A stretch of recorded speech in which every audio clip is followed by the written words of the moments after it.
¿En el país hay algún otro impacto adicional causado, por ejemplo, por el narcotráfico? El narcotráfico, digamos que deteriora a toda la sociedad colombiana como un todo, digamos, en cuanto a sus valores y todo, porque si nos vamos simplemente a los cultivos ilícitos, yo pienso que la afectación es limitada en cuanto a que los cultivos se trasladan de un lado a otro porque ellos siembran en sitios donde el suelo es muy pobre en nutrientes, entonces tienen que mudarse para otra parcela porque se agotan los nutrientes y la capacidad de narcótico de la hoja de coca disminuye, entonces por eso se mueven. No se mueven realmente por la creencia de que lo fumigan, entonces se mueven y tal, tal, tal. No, realmente esos son suelos pobres y ellos tienen que mudarse para generar un producto mejor.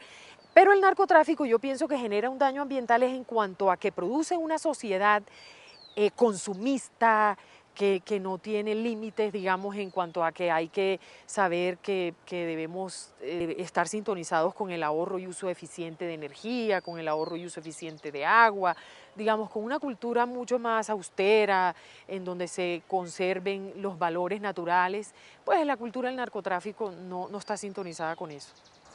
En este contexto que llegamos tarde a unas decisiones medioambientales, que solo la Constitución del 91 genera un marco institucional mucho más eficaz para actuar, unas prácticas agrícolas inadecuadas, unas tradiciones incluso de la colonia de falta de recuperación medioambiental, ¿podríamos decir que la sociedad colombiana es una sociedad depredadora de su medio ambiente? Bueno, yo pienso que sí lo fue y a partir de que hemos venido avanzando con toda esta normatividad de la década de los 90, ya hoy la sociedad colombiana es diferente a la que fue. Y hoy sí vemos que los niños de todas maneras están llamándole mucho la atención a los padres sobre el uso y el buen cuidado de los recursos naturales.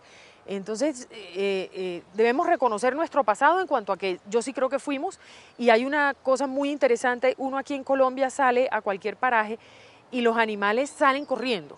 Uno va a Panamá y a Costa Rica y los animales se le quedan a uno mirando, lo observan y no le tienen miedo. O sea, evidentemente en Colombia, producto de todo esto que hemos narrado hoy, los animales pues le tienen pánico porque fueron utilizados para comérselos, para todo, de una manera muy arrasadora. O sea, yo creo que sí fuimos depredadores, pero ya hoy en día estamos evolucionando a un mejor comportamiento con el medio ambiente. Pero, por ejemplo, el inicio de este año 2010 estamos en un proceso como de sequía muy fuerte en el país.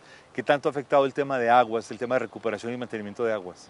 Bueno, yo creo que allí lo más importante es poner en cintura a todas aquellas actividades agrícolas y actividades de urbanización que afectan fuentes de agua. Pero los ciudadanos en Colombia, como lo pudo mostrar la encuesta nacional ambiental que hizo la Universidad Nacional con la revista 14/6, los colombianos por cuidar su bolsillo ahorran agua.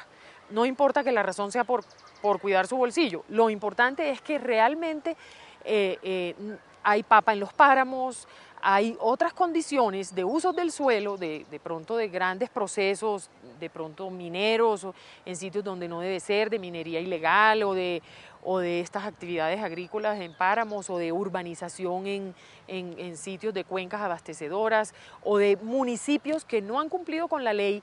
Deben comprar las tierras donde nacen los ríos que abastecen sus acueductos, no lo han hecho en procesos de corrupción y compran lotes de otra cosa, eso se ha incumplido de la ley 99 del año 93, entonces vemos que ciudades tan importantes como Valledupar, Bucaramanga, etcétera, tienen alto riesgo de quedarse sin el caudal que necesitan para sus acueductos. O sea, es una falta de gestión política realmente. Yo pienso que sí.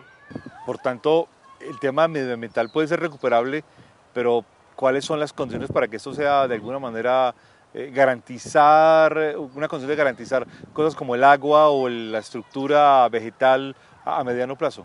Sí, yo creo que los ciudadanos y los gobernantes tienen que sintonizarse con ese proceso. Y lo más importante es que el Estado debe establecer políticas que estimulen ese comportamiento y que de alguna manera establezcan un excelente equilibrio entre castigos y estímulos para que eso se cumpla. Porque mira, de todas maneras, la historia que contábamos de los cerros, a principios del siglo XIX hubo escasez de agua en Bogotá, producto de la depredación de los cerros que mencionaba. Entonces, eso se pudo recuperar, producto de lo que vemos hoy en día, que hoy está bien arborizados los cerros, pero de todas maneras sigue estando amenazado.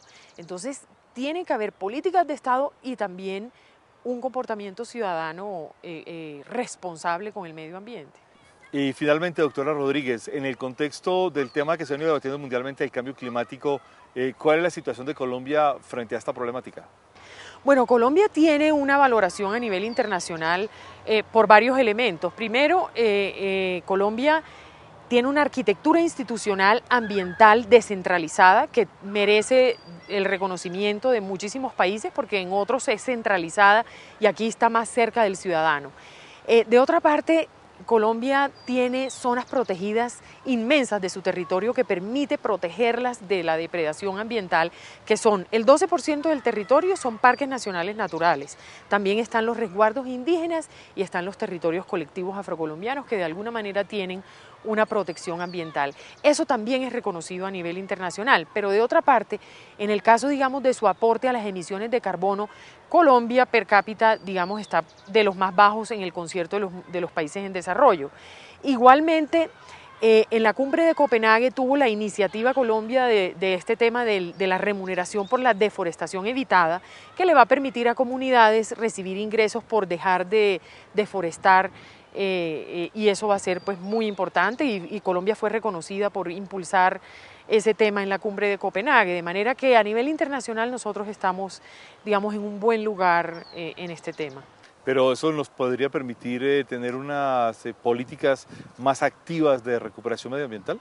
Sí, yo pensaría que hace falta mucho en cuanto a que las políticas públicas deben estar sintonizadas con el ciudadano para irlo llevando, el ciudadano, el industrial y etcétera, el minero y todos los colombianos, irnos llevando hacia un comportamiento mucho más responsable, digno de un país mega diverso como es Colombia. Es que en Colombia alberga un porcentaje de especies tan alto, digamos, comparativamente con otros países que primero es motivo de orgullo, pero para nosotros es como si fuera algo normal. Vivimos con las miles de especies de palmas que tenemos aquí en Colombia, que no las tienen otros países, como si fuera algo natural, o con las de pájaros, las de aves, que Colombia es importantísima en aves, igual en reptiles, en plantas.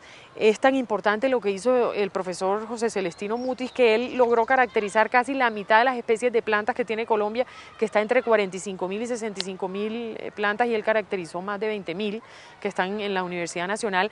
En fin, son tantas cosas, pero para los ciudadanos es como común y corriente tener toda esta belleza y no nos parece nada raro y no nos hace valorarlo. Entonces ahí es importante que nos sintonicemos con eso. Doctora Rodríguez, muchas gracias por estar con nosotros en Hechos y Relatos de Nación. Gracias por la invitación.